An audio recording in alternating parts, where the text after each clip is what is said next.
Jamie, do you want to kick us off? Good evening, David. Congratulations. Good. There are those... Back for the golf? The golf, yeah. Oh, I loved it.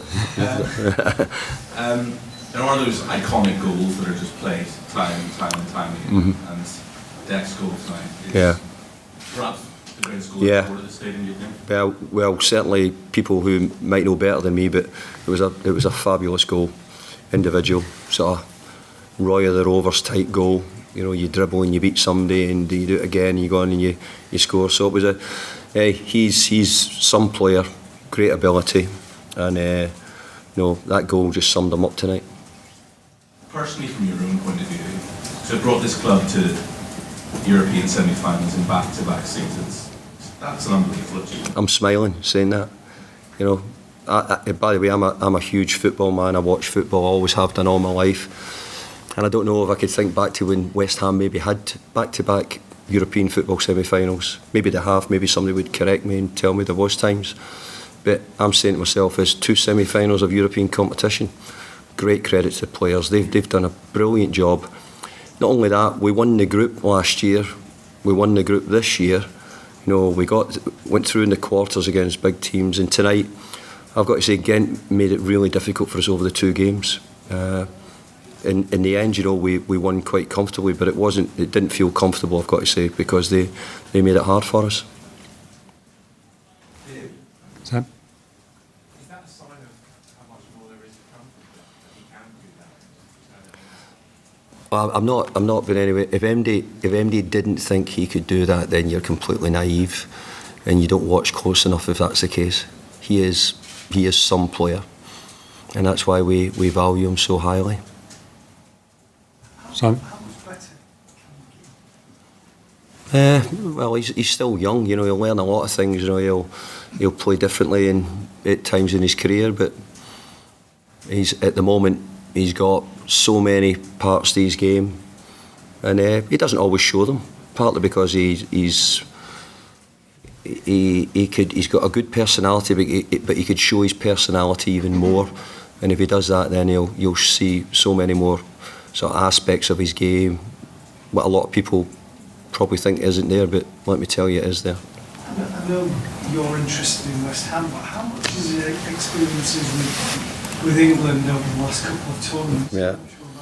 Yeah. Huge. I can see him when he comes back. He's grown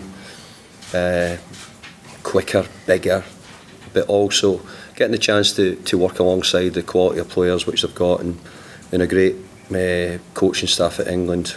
They'll do Declan the world of good, and I hope, and I think that West Ham have benefited, you know, over the last few years with Dec's experience for England. He goes into all the games believing that, you know, we'll win, believing that we'll play well and he'll play well. So there's a lot of things about him which are really good. Andy? When it all came together tonight, how much can you kind of take from that for the rest of the season? Where, you know, the fans were all into it, the players were playing so well. Well, I think if you look back, what's probably pulled this club together more than anything is when we qualified for Europe in the first place a couple of years ago, finishing 6th, and then we went on the journey and we were enjoying that sort of journey together, which was brilliant, to the semi-final against Frankfurt last year.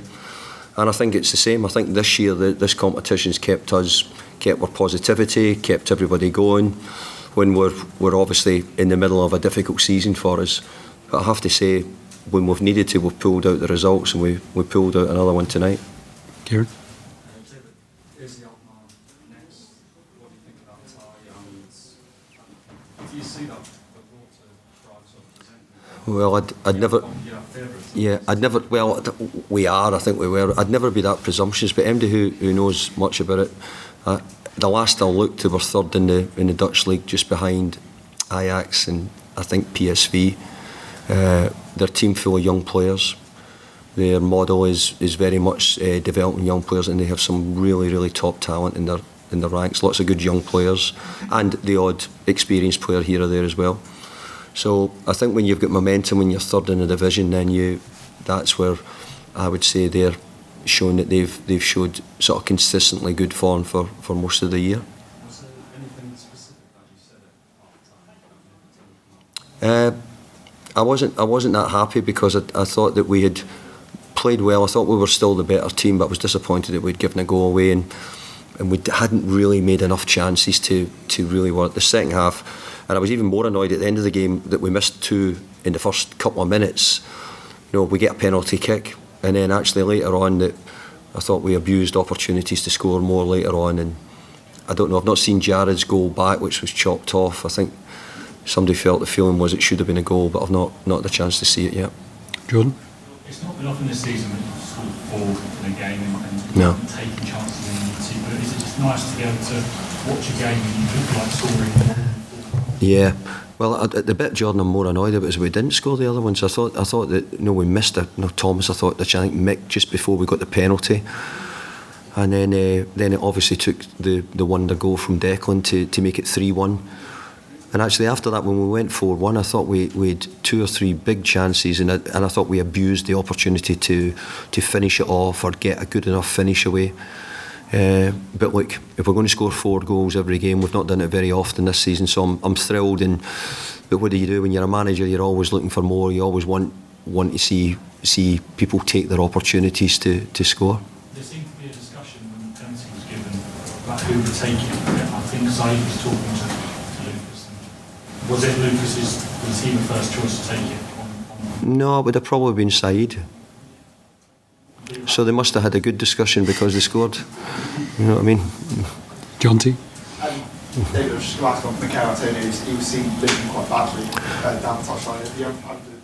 I've not really had a chance to say because most of the media stuff, we're doing most of the media stuff, but it looked as if he took a couple of knocks from the back in the first half, but didn't stop him scoring a really good second goal. So hopefully that will give him a lot of confidence as well. Because you've trusted him in the last few games over Danny Ings, you might have not had the goals until tonight, but deserved them, not on his performance.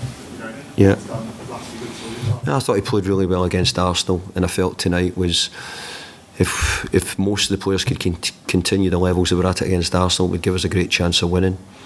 The people who've watched us a lot, we've tended to sort of maybe change more players in the games in Europe, but I just felt that the momentum was building from the game and I wanted to try and keep it going. And obviously I've only got a couple of hours probably before I see yous again, and not much longer before my next game, and I'm getting ready to go again. What were you thinking when Lucas picked up? I thought he was walking away because there's a trend at the moment that the person who's not taking it is walking away with the ball. So I had no panic on, I had no worry on. But I've got to say, I've seen Lucas taking penalty kicks in training, and he's got a style which is interesting. Yeah, nerve-wracking as well if you're the manager, that's for sure. So, and obviously because we'd missed a couple of what I thought were really big opportunities just before that, it became vital that we got that penalty or scored the penalty, I should say. Last one from Jacob. How do you see One more from you. the experience of last season and having that disappointment against Frankfurt, how much that happened to this time, probably the expectation there will be again. Alkmaar. I hope we'll be able to deal with it slightly better. We probably were. Well, I mean, let's be fair. When you look back, we're playing a really good Eintracht Frankfurt team who've since then been Champions League, etc., etc. So I think we shouldn't underestimate the quality of the team we played. But I think there was things in the game. We talked with the players quite regularly about our emotions, how we handle it. We're not quite sure what the refereeing levels will be at in different games. I actually thought tonight the referees' levels were very good, higher than maybe say the one we had in the game in Gent, for example. So you're never sure what refereeing levels you're going to have, and it's the sort of things that we need to find a way of understanding. And that was a big thing we took from. But also, if you got to remember the first game here, I think we were a goal down after a minute here against Eintracht Frankfurt, and we were nearly chasing the game from minute 1. So hopefully it'll help us the experience from it. And the first thing we've got to do is try and win the 2 games. Mike, last one then. Have you already reiterated to the players that the job's not done yet in the Premier League, and they can't, as great as this result is, they can't live off it for too long? No, but if you don't mind, we might just enjoy this one, even if it's just for an hour before we start thinking about that again, So we're, but obviously we know we've always said the most important thing will always be the Premier League. Thanks, everyone. Cheers, thank you.